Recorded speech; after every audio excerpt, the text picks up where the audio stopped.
అందరికీ క్రీస్తు పునరుద్ధాన శుభములు తెలియపరుస్తూ ఉంటున్నాను.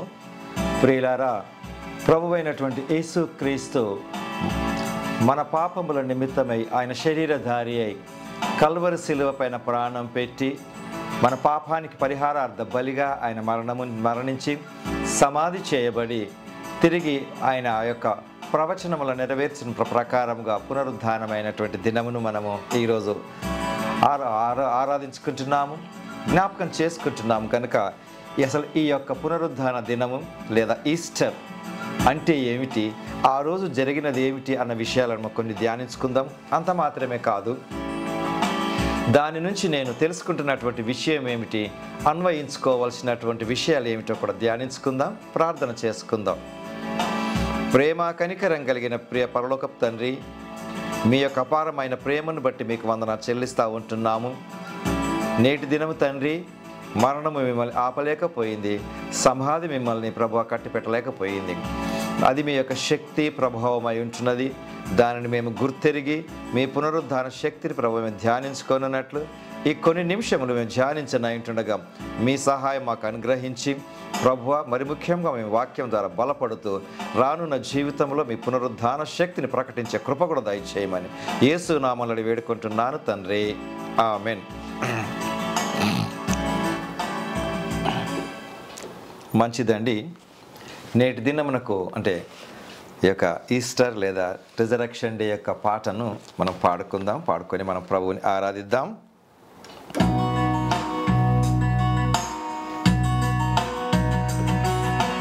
గీతం గీతం జయ జయ గీతం, చేయి తట్టి పాడెదము. యేసు రాజు లేచెను, హల్లెలూయా, జయమార్పటించెదము. యేసు రాజు లేచెను, హల్లెలూయా, జయమార్పటించెదము. గీతం గీతం జయ జయ గీతం, చేయి తట్టి పాడెదము. యేసు రాజం లేచెను, హల్లెలూయా, ప్రియమార్పటించెదము. రాజు లేచెను, హల్లెలూయా, జయమార్పటించెదము. చూడు సమాధిని మూసిన రాయి, దొరలుచు పొరలిడెను. అందు వేసిన ముద్ర, కావలి నిల్చిన దైవసుతుని ముందు. అందు వేసిన ముద్ర, కావలి నిల్చిన దైవసుతుని ముందు. గీతం గీతం జయ జయ గీతం, చేయి తట్టి పాడెదము.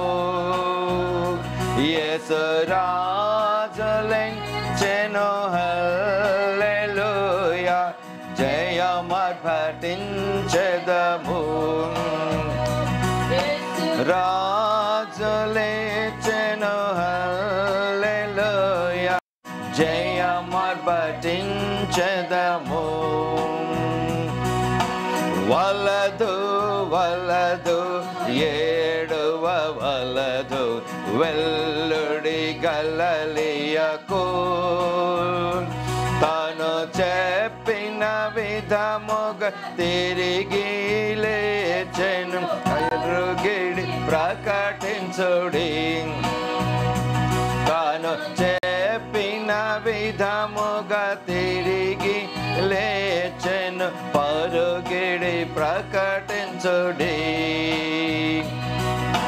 గీతం గీతం జయ జయ గీతం, చేయి తట్టి పాడెదము.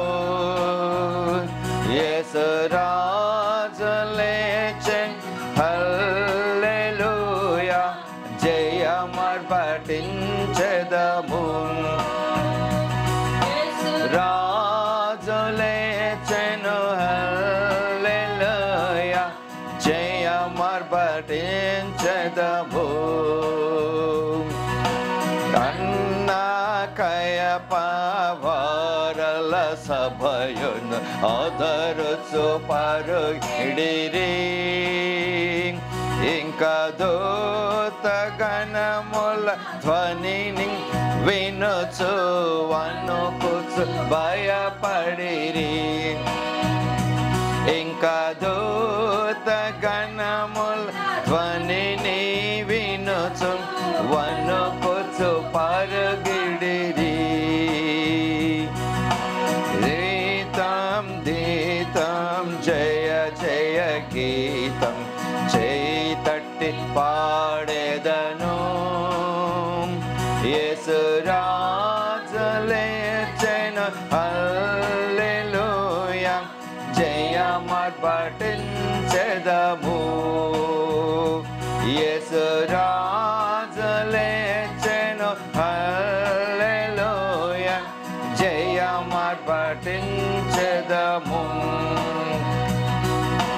గుమ్మములు తెరచి చక్కగా నిలువుడు జయ వీరుడు రాగా మీ మేల తాళ బూరవాయిద్యం లేత్విధ్వనించుడి మీ మేల తాళ బూరవాయిద్యం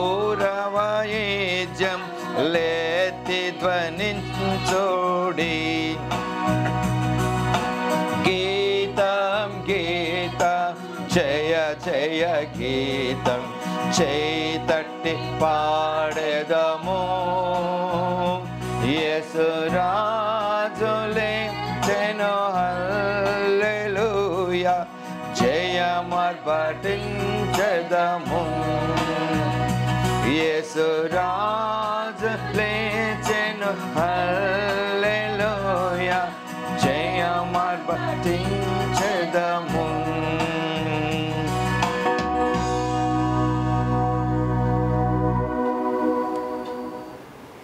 ప్రియులారా క్రీస్తు పునరుద్ధాన దినము డిసెంబర్ 25 ఏ మాదిరిగానైతే క్రీస్తు జన్మదినాన్ని జరుపుకుంటారో క్రీస్తును ఎరిగిన వారు ఆయనను తెలిసిన వారు ఈ యొక్క క్రీస్తు పునరుద్ధానాన్ని కూడా అందరూ జరుపుకుంటారు జయోత్సాహాలతో.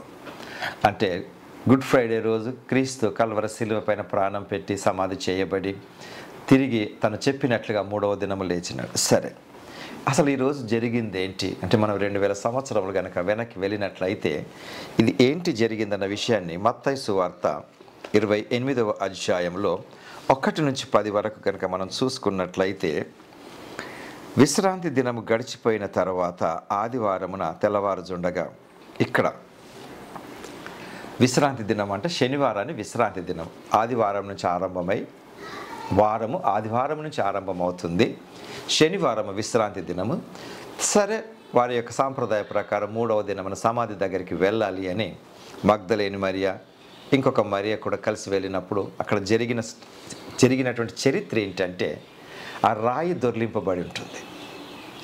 ఆ రాయి దొర్లింపబడి ఉండటం చూసిన తర్వాత వీళ్ళు మగ్దలేని మరియా అక్కడే సమాధి దగ్గర ఉండి చూస్తూ ఉంటున్నప్పుడు ఆదివారం తెల్లవారుచుండగా మగ్దలేని మరియయు వేరొక మరియయు సమాధిని చూడవచ్చును. ఇదిగో ప్రభువు దూత పరలోకం నుండి దిగి వచ్చి రాయి పొర్లించి దాని మీద కూర్చుంటాను. అప్పుడు మహాభూకంపము కలిగాను. ఆ దూత స్వరూపము గురించి మాట్లాడినారు. అతని వస్త్రము హిమము వంత తెల్లగా నుండెను. అతనికి భయపడుట వలన కావలి వారి వనికి చచ్చిన వారి వలె నుండిరి. దూత ఆ స్త్రీలను చూచి, మీరు భయపడకుడి, సిలువ వేయబడిన యేసును మీరు వెతుకుచున్నారని నాకు తెలియను, ఆయన ఇక్కడ లేడు.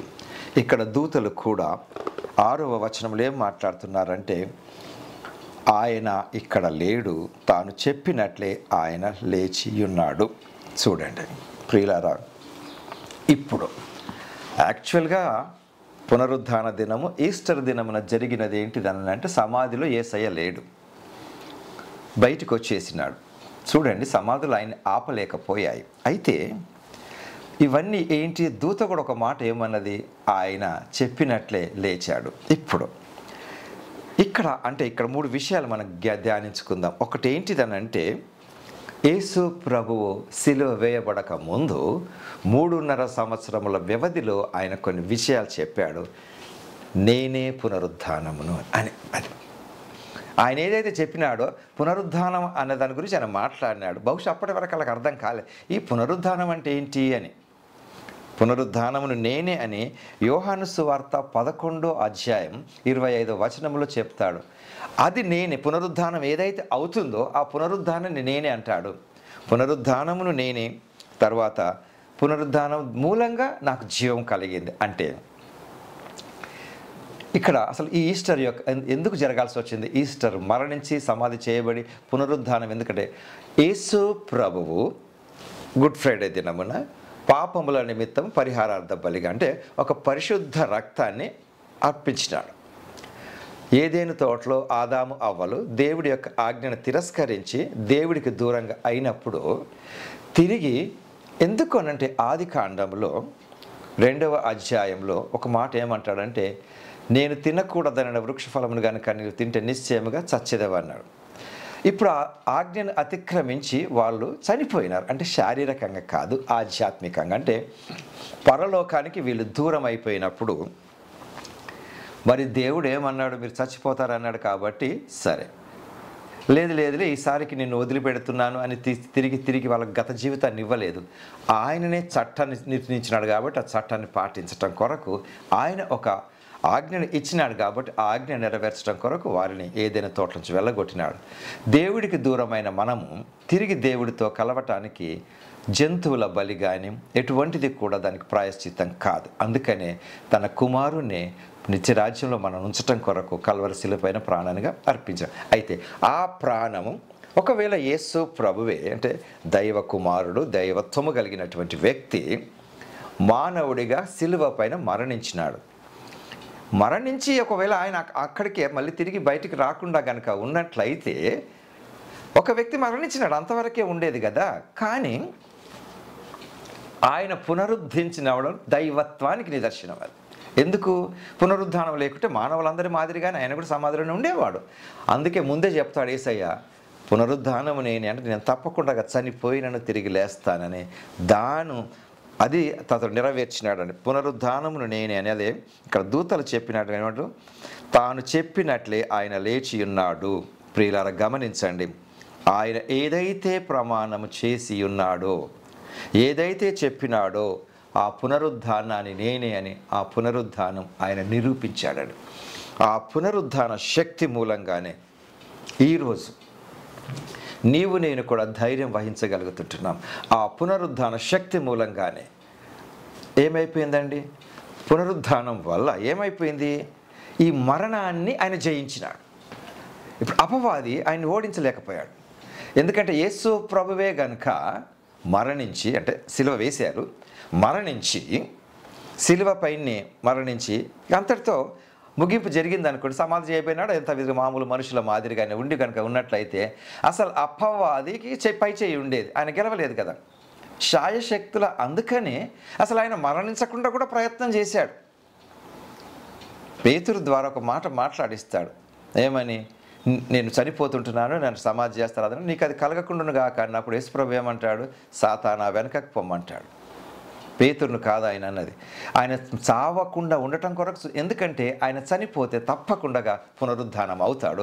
అప్పుడు ఆయన యందు ఉండే శక్తి అపవాది శక్తిని జయిస్తుంది. అందుకని ప్రియులారా, పునరుద్ధాన శక్తి అని అంటే ఆయన పునరుద్ధానమును నేనే అన్నాడు, చూపించినాడు. అంత మాత్రమే కాకుండా యోహాను సువార్త 14వ అధ్యాయం 6వ వచనంలో ఏమంటాడంటే, నేనే మార్గమును, నా ద్వారా తప్ప ఎవరును తండ్రి యొద్దకు రాడు. పునరుద్ధానం నేనే అంటాడు, చేసి చూపించాడు. సమాధి ఆయన్ని బంధించలేకపోయిందండి. ఎందుకో కూడా మనం చూద్దాం.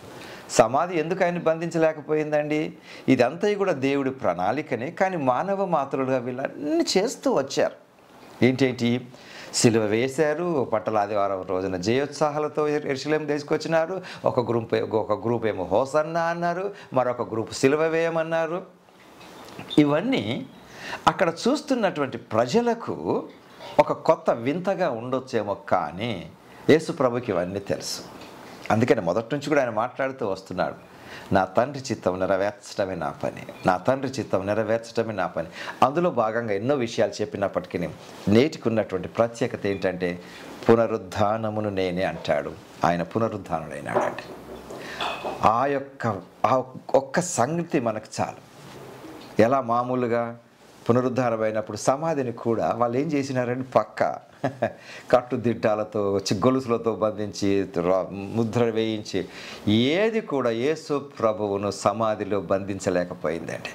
ప్రియులారా, అటువంటి గొప్ప శక్తి కలిగినటువంటి యేసు ప్రభుని ఆరాధించడం కూడా మనం ఎంతో ధన్యులమని భావిద్దాం. తర్వాత రెండవదిగా, నేనే మార్గమును, నా ద్వారా తప్ప ఎవరునూ తండ్రి యొద్దకు రాడు. ఇక్కడ ఆయన చెప్పాడు. లేదంటే అసలు యేసు ప్రభు చనిపోలేదు, సిలువ పైన తన ప్రాణం పెట్టలేదు అనటానికి ఎవ్వరికి అంటే అనలేము కూడా. ఎందుకంటే అది చరిత్ర జరిగింది. దానికి నిదర్శనం ఏంటంటే ఈరోజు కూడా మనకు ఉండేటటువంటి కాలమానంలో అంటే క్యాలెండర్లో AD BC ఆయన నుంచే కదండి స్టార్ట్ అయింది. క్రీస్తు పుట్టుక నుంచే కాబట్టి క్రీస్తు మరణం తప్పనిసరి, అది అయిపోయింది. కాబట్టి ఆ రెండుగా అంటే చరిత్రను రెండు విభాగాలుగా చేసిందండి. ఇప్పుడు మనకు ఉండేటటువంటి చరిత్ర, ఎవరైనా చరిత్రను చెప్పాలి అని అంటే AD BC అంతే. అంటే క్రీస్తు పూర్వం, క్రీస్తు శకం. కాబట్టి క్రీస్తు పుట్టుక, క్రీస్తు మరణము, క్రీస్తు పునరుద్ధానం, వాస్తవం. కాబట్టి ఇప్పుడు ఆయన పునరుద్ధానముడైనాడు. కాబట్టి ఎందుకు మరణించాల్సి వచ్చిందంటే పాపల నిమిత్తం మరణించినాడు, పునరుద్ధానుడైనాడు. ఆ పునరుద్ధానం నా కొరకు అంటే నేను నిత్యరాజ్యంలో ఉండటానికి, నాకు ధైర్యం కలిగించడానికి ఆయన పునరుద్ధానం. అంతేకాకుండా మూడవది తర్వాత అంశం ఏంటిదనంటే యోహాను సువార్త 10:18 ఒక మాట అని ఉంటాడు ఆయన. ఏమని? నా ప్రాణము పెట్టుటకును తీయుటకును నాకు అధికారం కలదు. ఈ సిలువ వేశారండి, సిలువ వేసి సమాధి చేసినారు. కానీ అది అనివార్యం. ఏదో వాళ్ళు సిలువ వేసినారు, సమాధిలో పెట్టినారు, కానీ తన ప్రాణాన్ని తానే పెట్టుకున్నాడు, తన ప్రాణాన్ని తానే తీసుకున్నాడు. అంటే తిరిగి పొందుకున్నాడు ఆయన, తిరిగి ప్రాణాన్ని పొందుకున్నాడు యేసుప్రభు. ప్రాణము పెట్టుటకును ఆయనకు అధికారం కలదు. కాకపోతే అక్కడ జరగవలసినటువంటి పనుల ప్రకారం చూడండి, కొన్ని అనుమానాలు మనకు రావు. అటువంటి అప్పుడు సిలువ వేయించుకోవడం, ఎందుకంటే ఆ బలిగా అర్పించటం కొరకు సిలువ పైన మరణించినాడు. సిలువ పైన మరణించటం ఈ అనివార్యంగా భావించినారు. ఏంటంటే నివారిద్దాము అని అనుకున్నారు వీళ్ళందరూ. యేసు ప్రభుని సమాధి చేసి అందులోనే నివారిద్దామని అనుకుంటే అది అనివార్యం. తన ప్రాణాన్ని పొందుకోవటానికి ఆయన శక్తి కలిగినటువంటి రక్షకుడు. కాబట్టి ప్రియులారా, చరిత్ర ఉంది. పునరుద్ధానము నేనే అన్నాడు, పునరుద్ధానుడు అయినాడు. నేనే మార్గం అన్నాడు, ఆ మార్గాన్ని మనకు తెరిచినాడు. ప్రాణం పెట్టుటకును తీయటకును ఆయన ఉన్నాడు. తర్వాత యేసు ప్రభువును సిలువ వేయటం అన్నది సర్ప్రైజ్ యేసయ్య కాదు, మిగతా వాళ్ళకే సర్ప్రైజ్. ఎందుకు అసలు ఆయన ఈ లోకానికి వచ్చింది? ఎందుకు? మన పాపములకు పరిహారార్థంగా సిలువ పైన మరణించటం కొరకే. కాబట్టి యేసు ప్రభువుకు అది అంత గొప్పగా అంటే ఆశ్చర్యకరమైనటువంటి సంగతి కాకుండొచ్చు, కేవలం మనకు మాత్రమే ఆశ్చర్యంగా ఉండొచ్చు. కానీ ఎందుకు అనంటే సిలువ సర్ప్రైజ్ ఏం కాదు, ఇదంతా కూడా దేవుడి యొక్క ప్రణాళిక. ప్రియులారా, ఈరోజు ఇంకను వాక్యం వింటున్నటువంటి వాళ్ళకు వర్తమానం ఏమిటి అనంటే 6వ వచనంలో మత్తయి సువార్త 28:6లో ఆయన ఇక్కడ లేడు, తాను లేచినాడు. యేసు ప్రభు సమాధులలో లేడు, సమాధి ఆయన్ని ఆపుకోలేకపోయింది. అయితే ఇంకా తెలుసుకోవాల్సినది ఏంటంటే మృతులలో నుండి ఆయన లేచి ఉన్నాడు. ఇంకను కొద్దిమంది ఆయన్ని సమాధులలోనే వెతుకుతున్నారేమోనండి. లేదండి, ఆయన పునరుద్ధానుడు అయినాడు. పునరుద్ధాన శక్తి నిన్ను నన్ను కాపాడింది, రక్షించింది. తర్వాత ఇక్కడ లూకాసు వార్తలలో కూడా వ్రాయబడి ఉంటుంది, జీవించి ఉన్న వాణ్ణి మృతులలో వెతకటం అంటే వాక్యం వింటున్నటువంటి ప్రియులారా గమనించండి, సజీవుడైనటువంటి దేవుణ్ణి నేను ఎక్కడెక్కడ మృతులలో వెతుకుతున్నాను, ఆయన లేడు ఇక్కడ. ఆత్మరూపకంగా ఉన్నటువంటి శరీర రూపం ఇప్పుడు ఆయనకు లేదు, కానీ శరీరాన్ని దాల్చగలిగినటువంటి కెపాసిటీ ఆయనకు ఉంది. పరమును వీడి ఈ లోకానికి శరీరధారిగా వచ్చినాడు, ప్రాణం పెట్టినాడు, తిరిగి పొందుకున్నాడు. ఏమంటే మహిమగల శరీరంగా ఆయన ఉన్నాడు. ఆ పునరుద్ధానుడు అయినటువంటి యేసును మనం సమాధులలో వెతకకూడదు. శక్తిమంతుడు, సమాధి అతన్ని ఆపలేకపోయింది, రాజముద్ర అతన్ని ఆపలేకపోయింది. కావున నీవు నేను కూడా మనకు వాగ్దానం ఇచ్చి నెరవేర్చినటువంటి దేవుణ్ణి మనం ఆరాధిస్తున్నాం కనుక ధైర్యంగా మనం ఉండాలి. అంత మాత్రమే కాకుండా ఇప్పుడు పౌలు గారు మనకు ఒక విషయాన్ని జ్ఞాపకం చేస్తున్నారు కొలస్సీ పత్రికలో. ఏమనంటే, మీరు ఒకవేళ ఆ యొక్క యేసు ప్రభువును పునరుద్ధానుడైనారని మీరు గనక అన్నట్లయితే, నేను అనుకుంటున్నాను కదా, నేను ఆయన విశ్వసిస్తున్నానండి, రక్షింపబడినాను అని. ఇప్పుడు వీరికి అప్లికేషన్ అదంతా కూడా జరిగిపోయినటువంటి చరిత్రను నేను నమ్ముతున్నాను. కొలస్సీ 3:1 మీరు క్రీస్తుతో కూడా లేపబడిన వారైతే పైనున్న వాటిని వెదకుడి, అక్కడ క్రీస్తు దేవుని కుడి పార్శ్వమున కూర్చుండి ఉన్నాడు. పైనున్న వాటి మీదనే గాని భూ సంబంధమైన వాటి మీద మనస్సు పెట్టుకొనకుడి. ఏలయనగా మీరు మృతి పొందితిరి, మీ జీవము క్రీస్తుతో కూడా దేవుని యందు దాచపడి ఉన్నది. ఇది మనకు ఒక వాగ్దానం. నేను ఆయన పునరుద్ధానుడైనాడు అని నేను అనుకుంటే, నేను ఆయనను విశ్వసిస్తే నేను కూడా మృతి పొందినాను ఈ లౌకికంగా. కాబట్టి ప్రియులారా, మంచి ధైర్యం కలిగి పరలోకం నిమిత్తం సిద్ధపడుతూ అశాశ్వతమైన లోకం కొరకు కాకుండా, అంటే అశాశ్వతమైన లోకంలో ఎప్పుడు దురాశలు అవి ఆశలు ఇవన్నీ క్రోధము ఇవన్నీ కాకుండా పైనున్న వాటిని వెతుకుతూ వాగ్దానము నెరవేర్చిన దేవుని అందు నమ్మిక కలిగి ధైర్యంతో ముందుకు వెళ్ళే కృప దేవుడు మనకు దయచేయను గాక. ఆమెన్. ప్రార్థించుకుందాం. ప్రేమ కనికరం కలిగిన ప్రియ పరలోకపు తండ్రి, మీ అపారమైన ప్రేమను బట్టి మీకు వందనాలు చెల్లిస్తుంటున్నాము. నిజంగా మీరు ఎంత గొప్ప దేవులు. మా పాపల నిమిత్తమే కల్వరి శిలువ పైన మీరు ప్రాణమును పెట్టి ముందుగానే చెప్పి నేను తిరిగి లేస్తాను అని మాటలను ప్రభు మీరు నిలబెట్టుకుని, వాగ్దానాలు నిలబెట్టుకుని పునరుద్ధానుడైనారు. సమాధి మిమ్మల్ని ఆపలేకపోయింది. అట్టి శక్తిని మాకు కూడా మీరు అనుగ్రహించి మీ అందు ఆనందించే కృపనిచ్చినందుకే వందనాలు చెల్లించుకుంటూ, రానున్న దినములలో కూడా ఇంకను భూ సంబంధమైన వాటి నిమిత్తం కాకుండా పరలోక సంబంధమైన వాటిని ఎదుర్కొనే కృప చూపమని, వాటి కొరకు ఎదురు చూసే కృప అనుగ్రహించమని యేసు నామమున వేడుకుంటున్నాను తండ్రి. ఆమేన్. మంచిదండి. తిరిగి కలుసుకొని పర్యంతం ప్రభు కృప మనకు తోడై ఉండును గాక. ఆమేన్.